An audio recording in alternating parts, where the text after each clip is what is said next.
Tesla and Netflix just reported. Tesla came in, they missed on EPS and revenue. They reported 66 cents per share versus an estimate of 73 cents a share.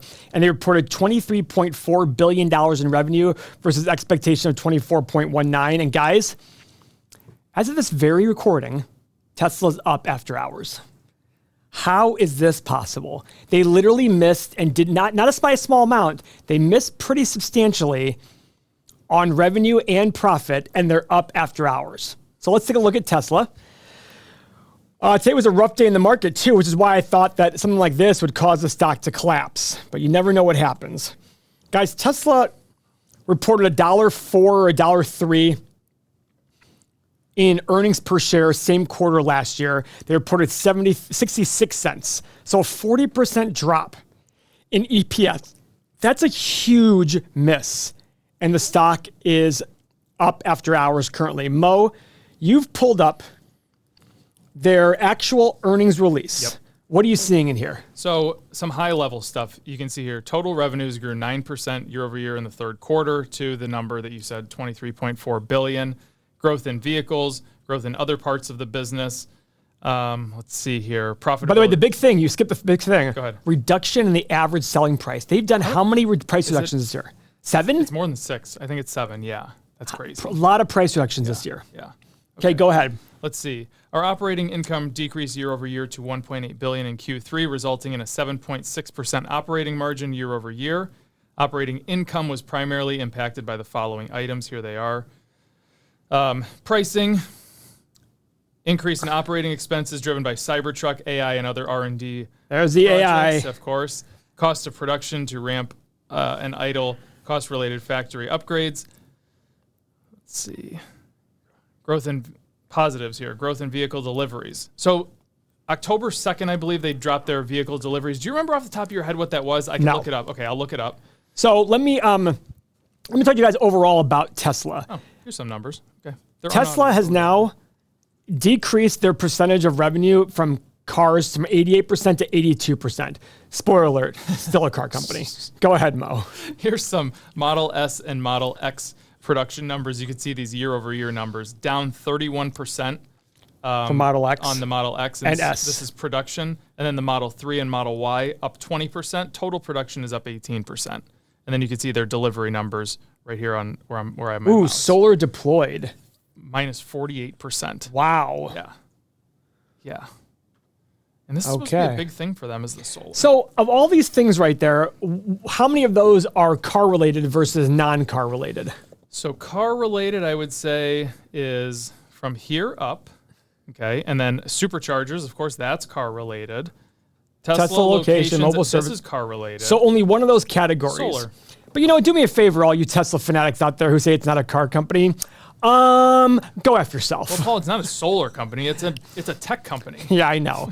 Tech company with the worst margins of all time. Right, Got it. Right. Noted. We have everything money software, and our margins are 10 times higher than friggin' Tesla's, and 30 times higher. I don't know. Okay. So let's go look at stock analysts. Let's see what analyst estimates are saying first off. Big growth, about over doubling their EPS, if you believe analysts, in the next 4 years. That's a big growth. Now the stock's currently at $240 a share. So if you're looking at $8 4 years from now versus $240, it's still 30 times earnings 4 years from now. If that's reasonable for you, more power to you. Revenue growth, huge revenue growth numbers from $100 billion expected this year to $230 billion expected in 2027. Let's see their 8 pillars. 4 X's, 4 checks. The 4 X's are some ugly ones. I'm not worried about return on invested capital because they're growing. 5-year PE, 5-year price of free cash flow. And the worst part is their price of free cash flow is higher than their PE, which means they're reporting less free cash flow. Shares outstanding 24%. So not only are they expensive, they're also diluting you, making it even more expensive. But that's okay, right? You want to come back to their revenue? Let's do it. Broken down right here, so you can see the total automotive revenue here, $19.6 billion. Everything else, let's call it $3.7 billion. Okay, so 19.6 divided by 23,350. Yep. 84% of their revenue was car related. 84%. But it is not an automotive company. Right. I cannot wait to hear the comments I can't wait to hear about, hey, Nick, Tim, please make sure you read the comments on this video because I want to hear everybody just telling me how I'm so stupid because 84% of revenue coming from a car company, it doesn't make it a car company. All right.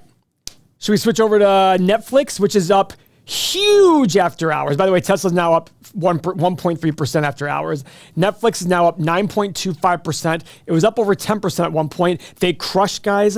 They reported $3.73 per share in earnings, which is $3.49 expected. They reported in line with revenue, $8.54 billion.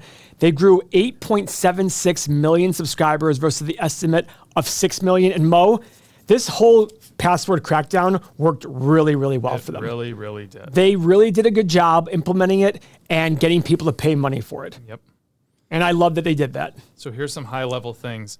We now expect full year 2023 free cash flow to be about $6.5 billion, up from our previous forecast of at least $5 billion. That's a big jump. Yeah. Here, I don't like this, I don't think. We repurchased 2.5 billion shares in Q3. Sick. And increased our buyback authorization by $10 billion. Sick. Okay, so let me understand this. Yeah. Your company that's currently selling for 36 times free cash flow, you're buying back shares because you have nothing better to do with the money. I will say something I do like about Netflix now. Their free cash flow is now the same as their net income. Oh, that's good. For a long time, their free cash, if you go look at past videos of me on Netflix, I was like, boy, their free cash flow is just so much lower than their net income. I did not like that. What else you got? So adoption of our ad plan continues with ads plan membership up almost 70% quarter over quarter, and 30% of our signups our ads countries. Wait, excuse me. Are you okay? Yeah, 30% of signups in our ads countries are on average to our ads plan. It's $6.99 a month. I don't know anybody that actually uses it. I wish if you are using the $6.99 a month plan that has ads, please put a comment in there and say how you like it, because I know it's about 4 minutes of ads per 60 minutes is what they said. Which is still lower than regular TV. Regular TV lower. was 8 minutes every 30 minutes. Yeah, because you have a 22-minute show. Yeah. Yeah. Okay. So it's great. Let us know how you like it. I'm sure there's people out there.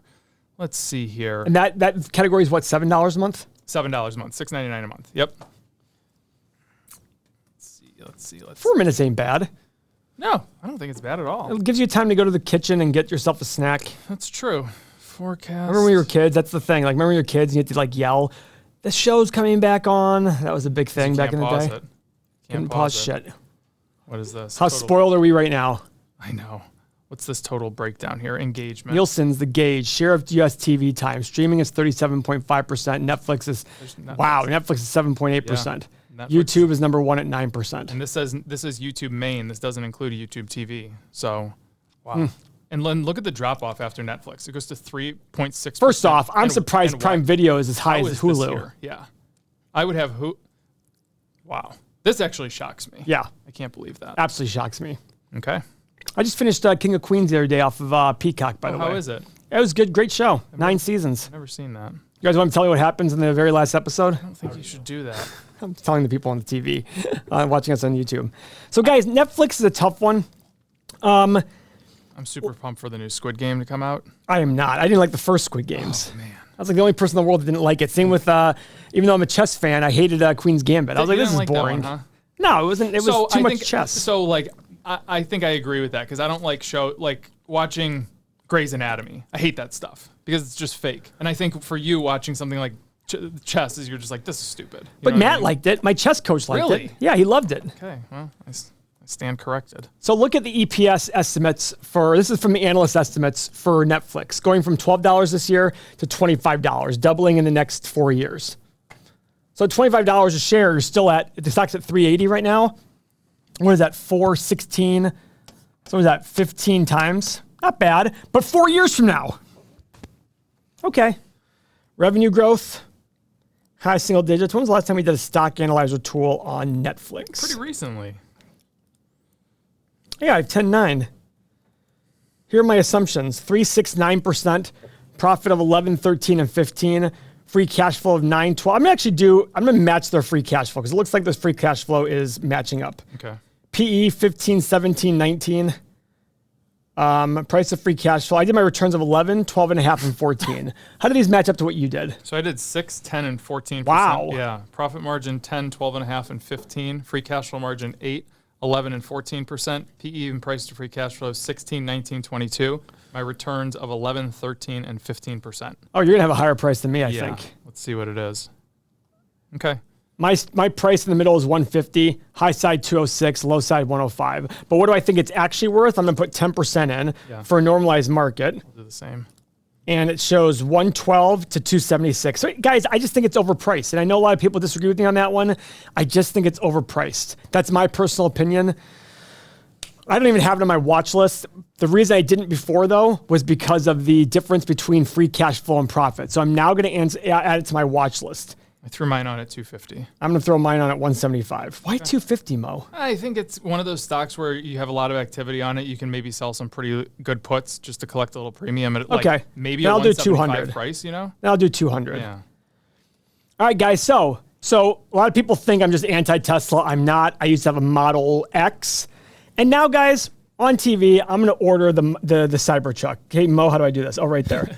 Cybertruck. On TV. On TV. Order now. Well, it's very easy. It's only $100. Fully refundable, okay? Order with a card. So how do we get away from this? How do we not show my card information? I will show up. What was that? Oh, he'll show me. Okay, perfect. I can't wait to see this. So what prompted us is we have a friend that really wants this thing, and Paul was like, I'm just gonna go grab one. I wish that there was some detail here. Like part of it's to troll him. I want to see pictures of this thing. There's nothing there except that. I mean, you want a card that stands out? You found one. I don't know if it's for the right reasons, but you found one. Okay, let's see if I place order here. Oh, this is a bumper. This is made for a bumper sticker lover. Like you can cover this just entire backside right here with just bumper stickers. Don't go to me yet. All right, this is I order complete. Boom. That's my order number. Boom. Explore the Cybertruck. I love it. By the way, I want it because it's a ridiculous car. Click Explore the Cybertruck. Let's see what's there. Do they give you like a little more information? I can't. I'm gonna message Lisa right now. She's gonna be so happy. She's gonna hate me for this. Let me message her in the kid chat. Oh, you have to like set up a password. Guys, okay. Guess what I just ordered?